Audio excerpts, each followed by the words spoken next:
하나님께서 저희들의 구원을 이루시기 위해서 절대 포기하지 않으시는 하나님을 바라봅니다.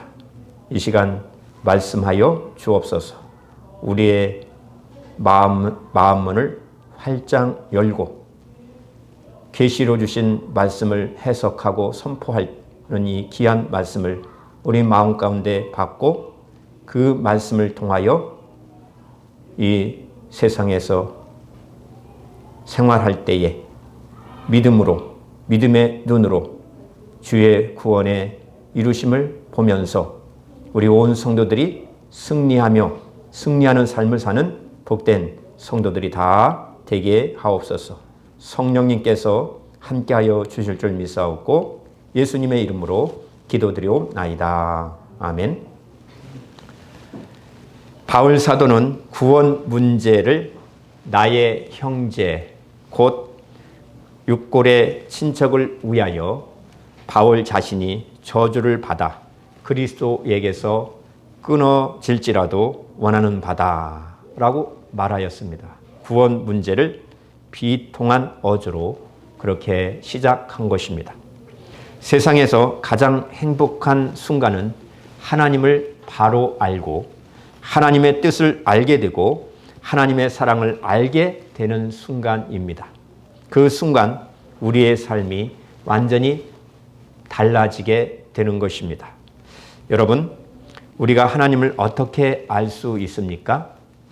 계시로 주신 이 성경 말씀을 통하여서 하나님을 알 수가 있습니다. 성경에는 하나님에 대하여, 예수 그리스도에 대하여, 성령님에 대하여 구원의 시작과 과정과 완성을 위하여 또 천국과 지옥에 대하여 우리들에게 말씀하여 주시는 것입니다.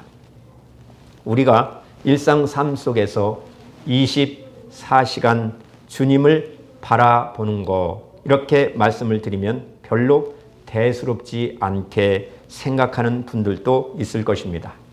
주님을 바라보아도 무슨 능력이 나타난 것도 아니고 또 특별한 하나님의 음성을 듣는 것 같지도 아니하고 특별한 일도 나타나는 것 같지도 아니하고 주님을 바라보고 믿어도 성공하는 것도 아니다라는 그런 생각을 가지고 있는 것입니다.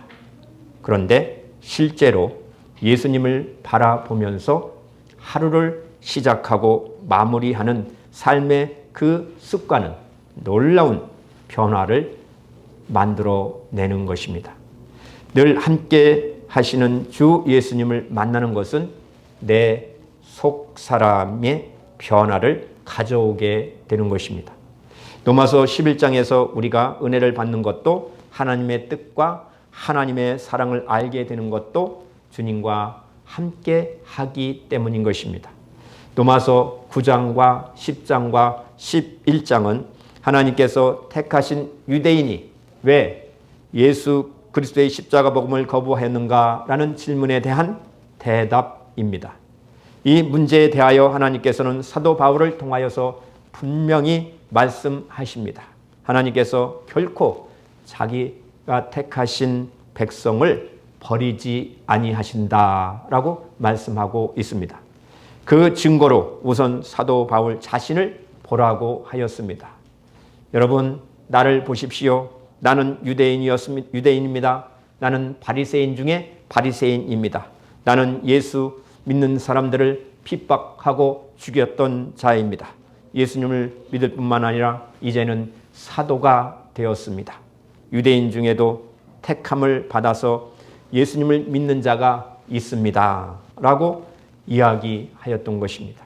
그러면서 엘리야 선지자의 예를 들어 말씀합니다. 열왕기상 19장 10절에서 14절 말씀에서 엘리야가 주님, 그들은 주님의 예언자들을 죽였습니다. 주님의 제단들을 다 헐어버렸습니다. 남은 자는 나 혼자밖에 없습니다. 그들은 내 목숨마저도 찾고 있습니다. 하며 하나님께 울부짖었을 때에 하나님께서 열왕기상 19장 18절에 이렇게 말씀하십니다. 내가 바알에게 무릎을 꿇지 않는 사람 7,000명을 내 앞에 남겨두었다.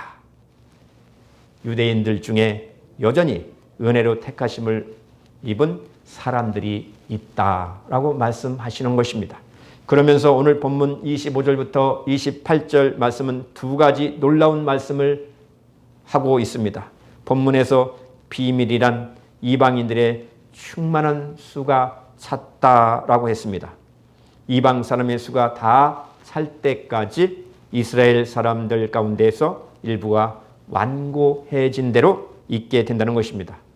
결국은 온 이스라엘도 구원을 받게 될 것이라고 말씀하고 있습니다. 온 이스라엘이 누구를 가리키는 것입니까? 매우 민감한 문제입니다.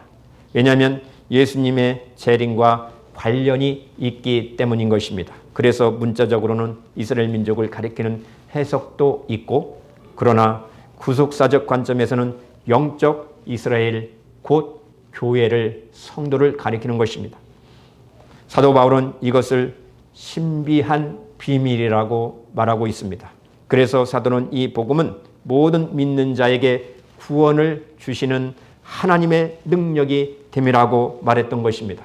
이 말씀은 단순히 유대인들을 위한 예언이 아니라 이 세상의 종말에 대한 예언의 말씀입니다. 그러므로 한 성령 안에서 새 사람을 지어 화평케 하여 하나님 아버지께 나아가서 구원을 얻게 된다라고 말씀하고 있습니다. 25절 말씀을 보세요. 이방인의 충만한 수가 들어오기까지라고 하였습니다. 예수님께서도 말씀하셨습니다. 누가복음 21장 24절에서 그들이 칼날에 죽임을 당하며 모든 이방에 사로잡혀 가겠고 예루살렘은 이방인의 때가 차기까지 이방인들에게 밟히리라 라고 말씀하셨습니다.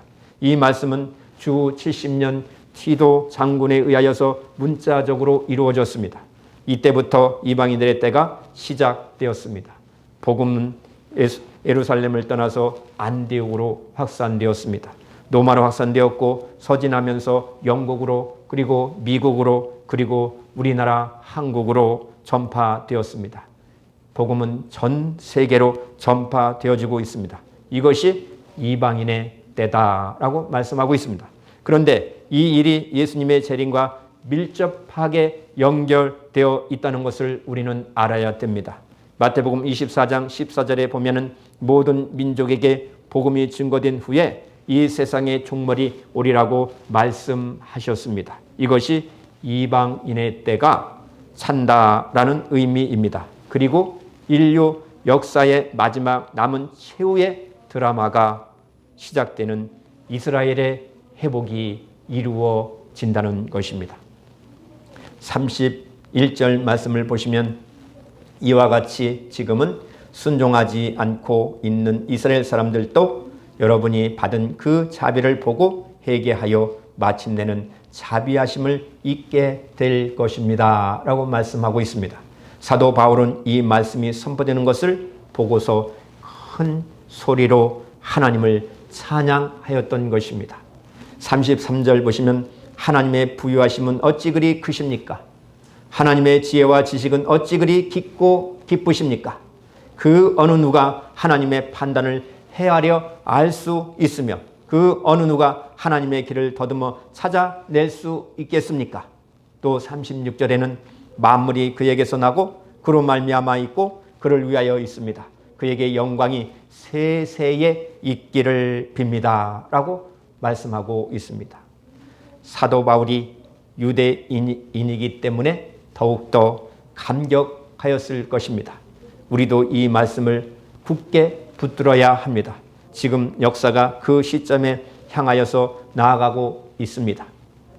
그래서 우리는 믿음의 눈으로 볼 수 있어야 합니다. 세상의 종말에 대한 성경 말씀을 우리는 결코 가볍게 읽어서는 아니 됩니다. 노아 시대를 보십시오. 소돔과 고모라 시대를 우리 성경 말씀을 통해서 볼 수 있습니다. 당시 사람들처럼 우리가 무시하고 그냥 지나쳐 살면 큰일 나는 것입니다. 여러분, 하나님의 말씀을 하나님의 말씀으로 받아야 됩니다. 모든 사람에게 가장 확실한 것이 무엇입니까? 죽는다입니다.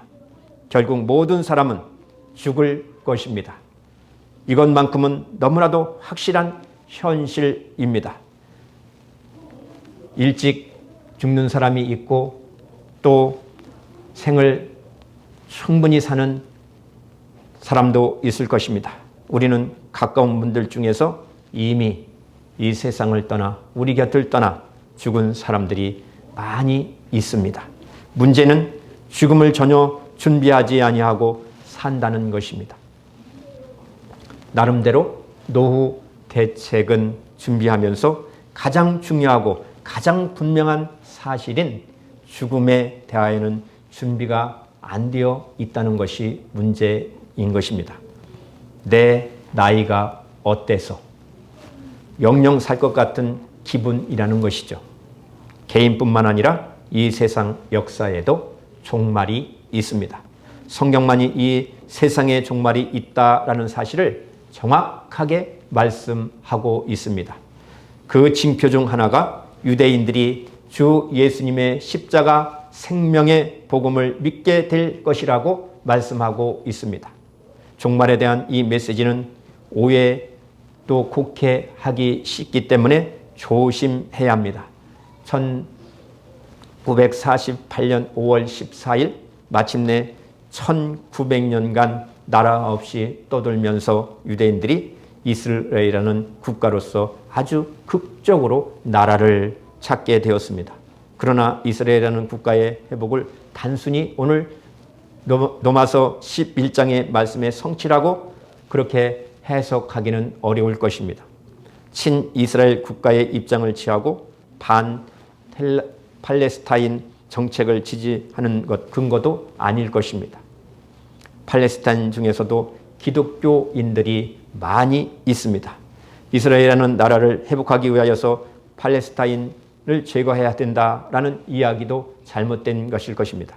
우리는 유대인들도 예수님을 믿게 될 것을 확신하면서 누군가가 유대인들의 영적 회복을 위하여서 기도하고 복음을 증거해야 하지만 무조건 이스라엘이라는 나라의 편에 서는 것도 그것은 옳은 방법도 아닐 것입니다. 성경에서 말씀하는 이스라엘의 회복은 하나님께서 이루어 가실 것입니다. 로마서 11장에서 말씀하시는 핵심은 하나님께서 택한 백성은 결코 포기하지 않으신다는 사실입니다. 이 세상의 삶을 통하여서 본인도 모르게 시험에 들 때가 있습니다. 여러분, 우리는 분명히 알아야 됩니다. 세상에 여러 가지 체계가 그것이 나에게 좋다고 하여서 그것이 진리다라고 따라서는 아니 되는 것입니다. 그런 오해된 일들이 얼마나 많은지 모릅니다. 하나님께서는 택하신 자를 사랑하신다는 사실을 우리는 기억하고 감사해야 합니다. 항상 나를 지키시며 보호하시고 늘 주님의 그 구원의 은총 가운데 살기를 원하신다는 사실을 기억해야 합니다. 여러분, 출애굽기는 택한 백성은 반드시 구원하신다라는 메시지를 우리에게 주십니다. 또 요한계시록은 택한 백성은 반드시 구원하신다라는 예언의 말씀입니다. 그러나 택한 자는 포기하지 않으시는 하나님이다. 누구나 이렇게 생각하고 안심만 해서는 아니 된다는 것을 우리는 알아야 됩니다. 택함을 받는 자는 분명한 증거가 있어야 합니다. 그 증거는 주 예수님과 연합하는 것입니다. 예수님이 내 안에, 내가 예수님 안에 거해야 됩니다. 주님은 도둑같이 오신다라고 성경에 말씀하셨는데 성경을 우리가 자세히 보면은 심판을 받을 자에게나 도둑같이 오신다는 사실을 알게 됩니다. 구원받을 자에게는 결코 도둑같이 오시는 것이 아님을 알 수가 있습니다. 데살로니가전서 5장 4절을 보시면 형제들아 너희는 어둠에 있지 아니하며 그날이 도둑같이 너에게 임하지 못하리니 라고 말씀하고 있습니다. 그러면 어떤 사람들에게 주님은 도둑같이 임하지 않을까요? 구원받는 자는 주의 날에 참여하지 않는 것입니다. 왜냐하면 구원받는 자는 어둠의 영역에서 이미 건짐을 받아 빛의 나라로 옮겨졌기 때문인 것입니다. 저와 여러분들은 빛의 나라에서 살고 있는 것입니다. 구원받은 성도는 천국 가서만 주님을 만나는 사람이 아닙니다. 주님이 이미 내 마음 가운데 임하여 주셨음을 믿고 주님과 동행하는 것입니다.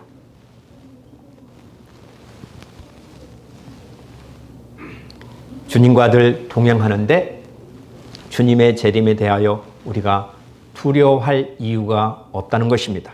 예수님은 자신을 믿으면 사람의 영적 어둠이 제거될 것이라고 분명히 가르쳐 주셨습니다. 구원받은 성도는 하나님의 아들로서 빛의 자녀로서 하늘에 계신 아버지의 자녀입니다. 그 하나님이 나의 아버지이십니다. 그러니 무엇이 문제가 될 것입니까? 욥기서를 보시면 19장 25절부터 27절을 보시면 내가 알기에는 나의 대속자가 살아계시니 마침내 그가 땅 위에 서실 것이라. 내 가죽이 벗김을 당한 뒤에도 내가 육체 밖에서 하나님을 보리라. 내가 그를 보리니 내 눈으로 그를 보기를 낯선 사람처럼 하지 않을 것이라. 욥은 온전하고 정직하고 하나님을 경외하고 악에서 떠난 사람이라고 욥기 1장에 처음 시작하고 있습니다. 욥은 사람으로서 완전하거나 무죄한 사람은 아니지만 구원하실 하나님을 신뢰하였고 또 주님을 영화롭게 하면서 남편으로서 부모로서 한결같은 삶을 살았다. 하나님의 사람이었다라는 것을 분명히 이야기하고 있습니다. 그런데 고발자 사단이 타락한 천사의 그 주장을 참된 신자일지라도 하나님이 특별하게 보호해 주시기 때문에 형통한 삶을 사는 것이다. 하나님을 찬양하고 하나님을 신뢰하고 하나님을 의지하고 예배한다라고 주장을 하였습니다. 그러니 하나님께서 그를 치신다면 어찌 되는지 보시라는 것이었습니다. 그래서 하나님께서 허용하심으로 욥은 예외적인 고난을 당하게 됩니다. 그럼에도 욥은 10자녀를 순간에 잃고 모든 자산을 다 잃어버리고 자신의 몸은 알아볼 수 없는 흉측한 그러한 아픔 가운데 있으면서도 하나님에 대한 사랑을 믿고 신뢰하였다라는 사실입니다. 욥은 더 이상 현세에 미련이 없었습니다. 이 현세 우리가 살고 있는 이 세상은 영원한 생명을 위하여 천국을 위하여 지나가는 준비하는 시대인 것입니다. 하지만 죽으면 그 대속자가 예수 그리스도가 영광스러운 육체의 부활로 자신을 받아 주실 것이고 주님과 온전한 교제를 누리게 해 주실 것을 믿고 바라보았던 것입니다. 욥에게는 예수 그리스도의 생명의 복음이 명확하였던 것입니다. 여러분 처음 만난 사람을 보면은 얼마나 신뢰합니까? 어색하지 않습니까? 무슨 일을 해야 할까? 곰곰이 생각하면서 말을 하지 않습니까? 여러분 예수님을 만나면 우리는 친밀해질 수 있어야 됩니다. 예수님께 친밀한 마음으로 기도 생활을 해야 합니다. 여러분 우리가 종말이 가까웠다는 말을 들을수록 예수님과 연합한 자가 되었는지 나 자신 스스로 확인해 볼 필요가 있습니다. 예수님과 연합한 자에게는 반드시 증거가 있습니다. 무엇입니까? 바로 사랑입니다. 교회를 다니는 것, 예수님을, 하나님을 사랑하기 때문입니다. 주님의 몸된 교회에 봉사하는 것, 예수님을 사랑하기 때문인 것입니다. 여러분, 하나님의 시간을 나의 시간으로 만들지 아니하고 하나님께 온전히 드리는 것도, 주일을 온전히 드리는 것도 하나님을, 예수님을 사랑하는 것이기 때문입니다. 그래서 이타적인 마음을 가지고 이웃을 사랑하는 마음이 생기는 것입니다. 예수님의 제자가 되는 것입니다. 요한복음 13장 35절을 보면 너희가 서로 사랑하면 이로써 모든 사람이 너희가 내 제자인 줄 알리라 라고 말씀했습니다. 사랑의 계명을 받고 사는 것입니다. 하나님에 대한 사랑과 이웃을 자기 몸처럼 사랑하며 사는 것입니다. 예수님의 사랑을 모델로 삼고 성령에 변화시켜주시는 그 능력을 소유하고 제자의 삶을 사는 것입니다. 로마서 11장의 메시지는 바로 하나님의 사랑입니다.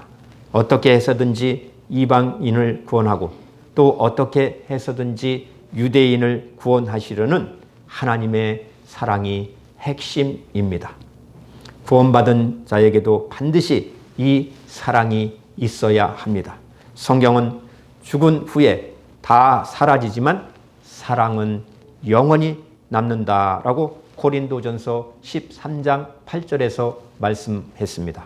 사랑은 언제까지나 떨어지지 아니하되 예언도 패하고 방언도 그치고 지식도 패하니라.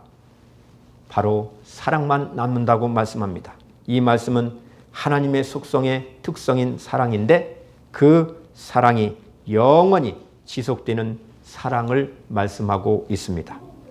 안타깝게도 종말이 온다고 외치고 자신이 순결한 주님의 신부라고 주장하는 이들이 영적으로 거친 사람들이 있습니다.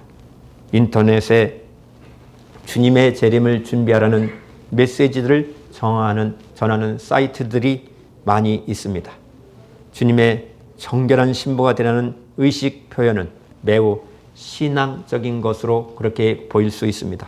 그러나 그들이 주장하는 것을 들여다보면 두렵고 어둡고 염세적이고 분리주의자들이다라는 것을 발견하게 됩니다. 성경을 근거한다고 말하면서도 날짜와 징조만을 강조합니다. 자신들과 함께 하지 않는 사람들은 다 가짜다. 가짜 그리스도인들이라고 말합니다. 구원받은 자들끼리 함께 모여 있어야 된다라고 주장합니다. 이러한 종말론은 우리가 조심해야 합니다. 거룩한 신부라는 이 집단이 따로 있는 것이 결코 아닙니다. 여전히 시한부 종말론이 미혹되어 있는 사람들이 얼마나 많은지 모릅니다. 이들이 두려움을 심어주면서 사람을 올가매는 것은 주님의 뜻이 아닙니다. 하나님께서 사도 바울을 통하여서 결국 유대인들도 다 구원하실 것이라고 분명히 말씀하시는 이유 중 하나는 이방인들이 교만하여서 유대인들을 멸시할까 걱정이 되었기 때문인 것입니다. 그래서 결코 교만하지 말라. 주님을 떠나지 말라. 교회를 떠나지 말라. 세상 풍습에 빠지지 말라. 유대인들 앞에서 우쭐대면은 아니 된다. 라고 말씀하시는 것입니다. 구원의 뿌리는 유대인들에게 비롯된 것이며 또 이방인들은 원 가지가 아니라고 말씀하고 있습니다. 이방인들은 첫부침을 받은 가지임을 명심하라는 것입니다. 본문 21절에서는 하나님께서 본래의 가지들을 아끼지 아니하셨으니 접붙인 가지도 아끼지 아니하실 것입니다. 라고 말씀하시는 것을 우리는 명심해야 합니다. 사도 바울이 권면하는 핵심은 이방인들이 항상 하나님의 인자하심에 머물러 있어야 한다라고 주장하고 있습니다. 그러면서 22절에서 무서운 말씀을 하십니다. 22절, 그대가 하나님의 인자하심에 머물러 있으면 하나님이 그대에게 인자하게 대하실 것입니다. 그렇지 않으면 그대도 잘릴 것입니다. 라고 말씀하고 있습니다. 그러나 안타깝게도 사도 바울이 우려한 일이 지난 2000년 동안 일어났습니다. 기독교인들이 유대인들을 무자비하게 핍박하였던 것입니다. 오늘 제가 설교 말씀을 준비하면서 나는 진정 주님을 맞이할 준비가 된 사람인가 심각하게 스스로 질문을 해 보았습니다. 진정 준비된 주님의 신분은 지금으로부터 주 예수님과 동행하는 사람입니다. 그 열매는 바로 사랑이라고 말씀하고 있습니다. 이것이 종말을 준비하고 사는 성도들의 태도입니다. 사랑하는 여러분, 주님을 뵙게 될 때 후회될 일을 하지 맙시다. 모든 사람들과 화평한 관계를 갖지 못한다면 주님을 뵙지 못할 것이라고 말씀하고 있습니다. 히브리서 12장 14절 말씀을 보면 모든 사람과 더불어 화평함과 거룩함을 따르라. 이것이 없이는 아무도 주를 보지 못하리라 라고 말씀합니다. 온전한 믿음과 깨끗한 양심으로 하나님께 가까이 나아가야 하는 것입니다.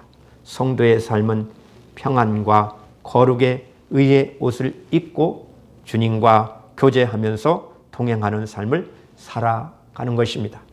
유대인 문제, 이방인 문제가 우리 가정과 우리 교회 안에 있지 않나 점검을 할 필요가 있습니다.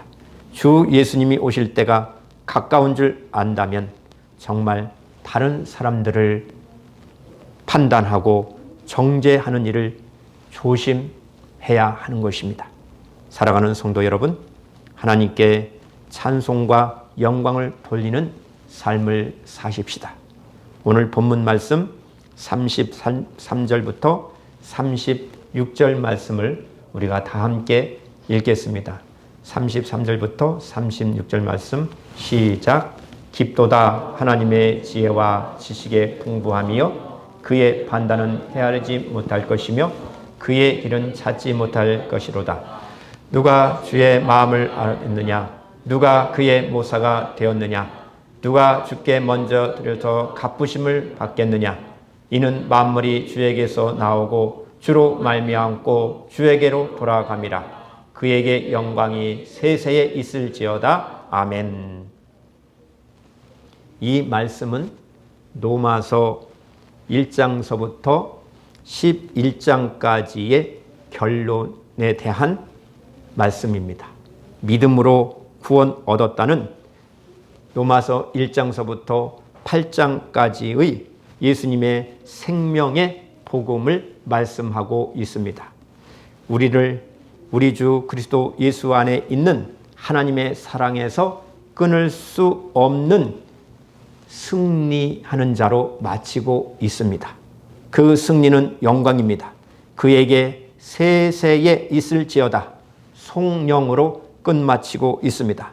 하나님은 사도 바울을 통하여서 우리를 위한 예수님의 생명의 복음으로 시작하고 구원의 일, 구원의 길, 구원의 여정을 따라 구원의 완성으로 우리들을 인도해 주시는 것입니다.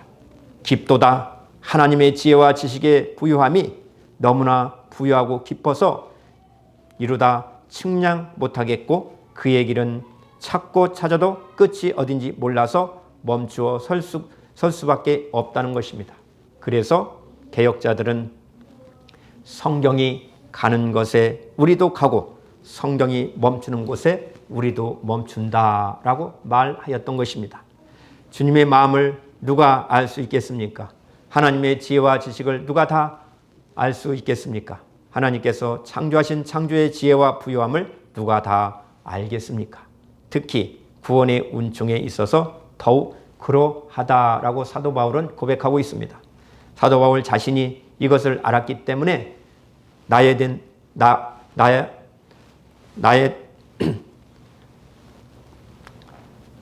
내가 나된 것은 하나님의 은혜로 된 것이라고 고린도전서 15장 10절에서 고백하였던 것입니다. 그래서 세 가지 질문 형식으로 말씀하고 있는 것입니다. 누가 주의 마음을 알겠느냐? 누가 그의 모사가 되었느냐? 누가 주께 먼저 드려서 갚으심을 받겠느냐? 여러분, 깊이 생각해 보십시오. 지금 현재 우리가 이 시대를 살면서 하나님께서 시간을 주시고 재능을 주시고 물질을 주시고 명예를 주시고 힘을 주시고 또 건강한 몸을 주셨습니다. 이것이 나의 것입니까? 모두 하나님의 것이라고 성경은 분명히 말씀하고 있습니다. 36절 말씀 보시면 이는 만물이 주에게서 나오고 주로 말미암고 주에게로 돌아감이라 라고 말씀하십니다. 나의 것, 우리의 것은 아무것도 없습니다. 모든 만물이 하나님의 것입니다. 주님에게서 나온 것입니다. 하나님은 우주의 생성과 운행과 그 끝을 다 주관하시고 역사하시고 섭리하십니다. 그러면 나는 누구입니까? 성경은 시작이 있고 끝이 있다라고 말씀하는데 그 끝은 어떻게 끝나는 것입니까? 하는 문제를 제기할 수밖에 없죠. 하나님께서는 사도 바울을 통하여서 이에 대한 답변을 명쾌하게 우리들에게 알려주고 있습니다. 만물이 주에게서 나오고 주로 말미암고 주에게로 돌아간다고 말씀하고 있습니다. 이 말씀을 우리는 마음을 열고 받아들여야 합니다. 이 말씀을 받아들일 때 우리는 우리의 인생을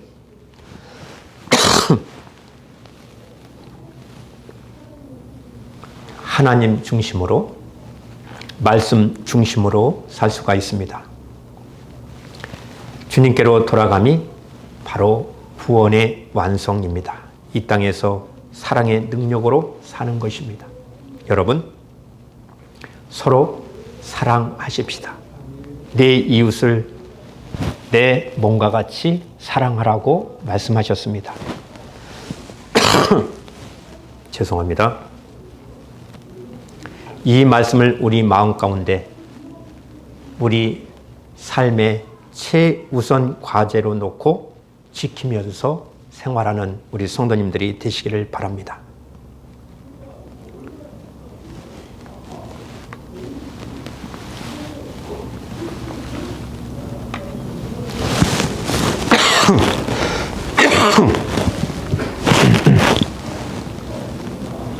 주님의 명령, 서로 사랑하라. 이 계명 하나만 우리가 끝까지 잘 지키면서 신앙하면 승리할 수 있습니다. 그러면 하나님은 결코 우리를 포기하지 않으신다라고 말씀하고 있습니다. 사랑하려는 자에게 하나님께서 계속하여서 사랑의 능력을 부어주십니다. 우리가 사랑만 하고 살면 더 큰 사랑을 받을 수 있는 것입니다. 그러므로 24시간 주님을 바라보는 우리 성도님들 되시기 바랍니다. 말씀을 묵상하면서 주님의 뜻을 알고 기도하면서 주님과 친밀한 그러한 사랑의 관계를 가지고 승리하는 우리 성도들이 되시기를 바랍니다. 기도합니다.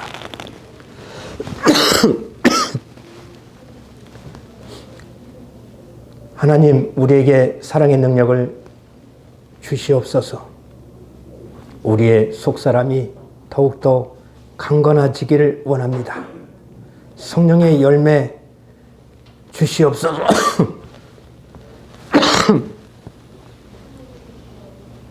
우리 온 성도들이